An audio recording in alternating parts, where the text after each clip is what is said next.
Tenho mais um relato aqui hoje para contar para vocês. Esse relato se chama A Casa da Esquina e foi enviado por um conhecido meu. Ah, eu vou falar seu nome aqui, hein? Vou não. Desde que me entendo por gente, existe uma casa na esquina da rua dos meus avós. Uma casa velha, daquelas que parecem esquecidas pelo tempo. Quando eu era criança, todos diziam que havia sido abandonada há anos. E para nós, aquilo era apenas parte da paisagem. O portão enferrujado servia de trave para as nossas partidas de futebol. A gente chutava a bola contra ele o dia inteiro, sem medo de levar bronca. Afinal, não morava ninguém lá, ou pelo menos era o que parecia. Quando eu tinha cerca de 15 anos, tudo mudou. Uma família se mudou para casa. Era um casal, uma adolescente e dois cachorros. A menina parecia ter mais ou menos a minha idade e só saía de casa acompanhada pelos pais ou para ir à escola. Uma noite, voltando do treino, passei em frente à casa como fazia todos os dias e ouvi uma voz.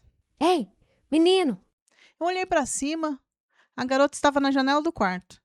A iluminação fraca deixava seu rosto quase escondido pela sombra. Ela olhou para os lados antes de falar novamente, como se não quisesse ser ouvida. Você conhece a história dessa casa? A pergunta me pegou de surpresa. Respondi que não. Disse apenas que estava abandonada desde quando eu nasci e que aquela era a primeira família que eu vi morando nela. Mas acrescentei: eu posso tentar descobrir para você. Ouvi uma voz ecoando pela casa. Larissa, com quem você está falando? Ela se assustou Com ninguém, papai. Só estava cantarolando enquanto me arrumava para dormir. e a janela se fechou. Eu fui embora. Naquela noite fiquei pensando na conversa. Havia algo estranho na forma como ela falava, como se ela realmente estivesse assustada. Na manhã seguinte, procurei por minha avó e perguntei se ela sabia alguma coisa sobre aquela casa. Ela ficou pensando e depois me respondeu que os antigos donos não permaneceram lá por muito tempo e que aquele nunca tinha sido considerado um bom lugar para morar. Segundo ela, antes da construção da casa existia um armazém naquele terreno. E muitos anos atrás, uma jovem teria sido encontrada ali sem vida. Depois disso, o local foi fechado. Mais tarde, demoliram tudo e construíram a residência. Mas a fama do terreno nunca desapareceu. Naquela noite, passei novamente pela rua no mesmo horário e Larissa estava na janela. Parecia me esperar. Pouco depois, ela conseguiu sair escondida. Contei tudo o que havia descoberto. Ela ouviu e não demonstrou surpresa, como se aquela informação fosse apenas confirmar algo que ela já suspeitava. Então, ela me contou uma coisa que me deixou todo arrepiado. Disse que quase todas as madrugadas ela ouvia alguém chorando, bem baixinho, distante, como se viesse de algum cômodo da casa. Ela se levantava para procurar, avançava pelos corredores, verificava cada quarto, mas nunca encontrava ninguém. E o som simplesmente desaparecia. Naquele momento, ouvimos a porta da frente abrir. Era o pai dela. Quando percebeu que estávamos conversando, ficou furioso. A reação foi tão exagerada que me assustou. Depois daquele dia, passou a impedir qualquer contato entre nós.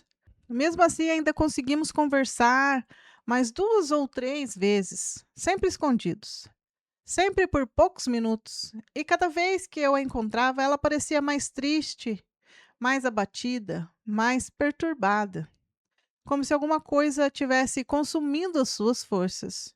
Meses depois, aconteceu uma tragédia. A mãe dela acabou desistindo da própria vida.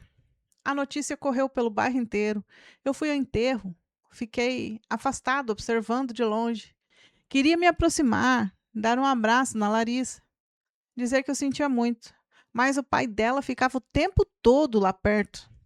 Não se afastava por nem um segundo. Pouco tempo depois, eles foram embora, sem despedida, sem explicações. Simplesmente se mudaram. E eu nunca mais soube nada de Larissa. Anos passaram Muita coisa mudou na minha vida, mas a casa continua lá, exatamente como antes, vazia, abandonada, e nenhuma outra família tentou morar ali. Nenhum novo morador apareceu. E toda vez que eu passo pelaquela esquina, sinto o mesmo arrepio. Às vezes me pego olhando para a janela do quarto onde vi Larissa pela primeira vez. E me pergunto se aqueles choros realmente vinham da casa ou se a verdadeira tragédia estava acontecendo dentro dela o tempo todo. Mas algumas noites, quando a rua está completamente vazia, tenho a estranha sensação de que alguém ainda observa aquela esquina através daquela janela. A mãe da moça acabou falecendo, né? E o que a gente pode pensar? Algumas possibilidades. A mãe da moça poderia ter uma depressão, o pai queria controlar muito a filha e eles foram para uma casa que já tinha um histórico que pode ter piorado um pouco a situação da mãe. A menina também foi entristecendo, vendo a mãe doente, alguma coisa do tipo. A gente não tem muitas informações, eh, acho que nem teremos mais, a não ser que a própria moça dessa história esteja assistindo a gente e mande a parte dela do relato, do ponto de vista do que ela realmente passou.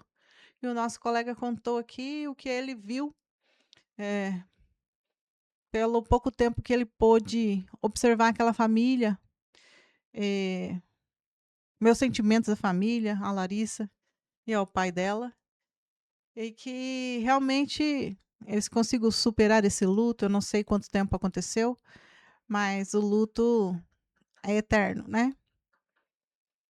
O luto só não acontece para quem vai. Quem fica sempre vai sentir, principalmente quando são parentes próximos, como foi a mãe da Larissa. Eh, Essa casa ainda existe, né, pelo que ele disse, ainda está lá, e talvez realmente tenha um histórico, tenha alguma energia na casa que não deixe ninguém ficar lá e nem se sentir bem naquele local. Você já morou em um local que te deixa inquieto, com sensações estranhas, que te traz uma tristeza? Manda pra gente, @trechos de mistério, no Instagram, ou para o nosso e-mail, trechosdemistério@gmail.com.